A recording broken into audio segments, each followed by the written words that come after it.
దాడిశెట్టి రాజా గారు మనకి దాడిశెట్టి రాజా గారు చెరువుల సంగతి చెరువుల బదులు లోయలు చేశారు. ఎక్కడికి వెళ్ళినా నది ఇసుక, సముద్రపు ఇసుక ఎక్కడ పెట్టినా గుంతలైపోయినాయి. ఎక్కడ చూసినా సరే R&B మినిస్టర్ అయినా కానీ గోతులు, రోడ్లంతా గోతులు. ఎక్కడ చూసినా సరే ఏదైనా అడిగితే నోట్లోంచి బూతులు, ఏదైనా మాట్లాడితే దాడులు, ఏమైనా అడిగితే దోపిడీలు. మొన్న జర్నలిస్ట్ సోదరులు కూడా చెప్పా, జర్నలిస్టుల మీద దాడులు జరిగిపోయినాయి.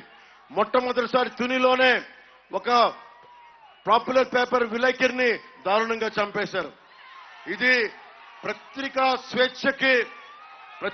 స్వేచ్ఛకి విఘాతం కలగకుండా కూటమి ప్రభుత్వం మీకు అండగా ఉంటుంది. అలాగే తునిలో విపరీత బలమైన వాణిజ్య కేంద్రం, వ్యాపార కేంద్రం, ఇలాంటి తునిలో ఉన్న మార్కెట్ యార్డుకి నిర్వహణ సరిగ్గా లేదు, విశ్రాంతి గదులు లేవు. యార్డులు అభివృద్ధి చేయాలి, తాగునీరు, విశ్రాంతి హాలు సౌకర్యాలు కావాలని ఉంది. మీరు యనమల దివ్య గారిని మనస్ఫూర్తిగా జనసేన మద్దతుదారులు, జన సైనికులు అందరూ అండగా ఉండండి. మార్కెట్ యార్డు తాలూకు అవసరాలని, విశ్రాంతి గదులని, తాగునీరు, ఏ సౌకర్యాలు కావాలో అవన్నీ కల్పించే బాధ్యత తీసుకుంటాం.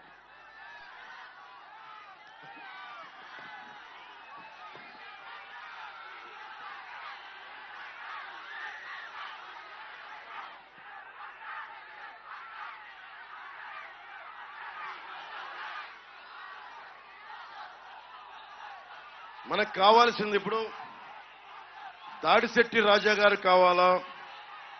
వైసీపీ గెలవాలని కోరుకుంటున్నారా? ఇక్కడ వైసీపీ గెలవాలని కోరుకుంటున్నారా?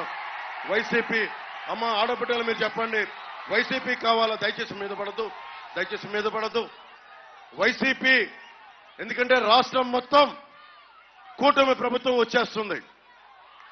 ఒకటి చిన్న తేడా, ఎంత మెజారిటీ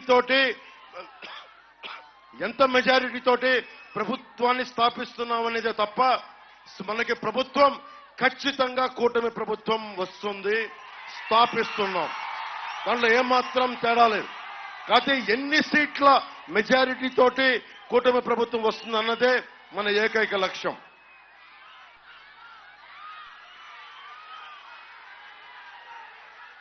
తాండవ నది గురించి మాట్లాడుతూ ఉన్నారు. తాండవ నది ఇసుక లేని నది అయిపోయింది అంటా ఉన్నారు. ఈ పరివాహక ప్రజలకి చాలా అవసరమైన రీటైనింగ్ వాల్ నిర్మాణం వల్ల ఇక్కడికి ఇసుక అమ్ముకొని కొన్ని కోట్లు సంపాదించుకున్నారు, కానీ రీటైనింగ్ వాల్ నిర్మాణం చేయలేకపోయారు. ఆర్థర్పేట నుంచి పెరుమాళ్లపురం వరకు ఉన్న ఇసుక ర్యాంపులన్నీ అడ్డగోలుగా తవ్వేశారు. దశాబ్దాల వరకు తవ్వుకోవాల్సిన 5 సంవత్సరాల్లో తవ్వేశారు.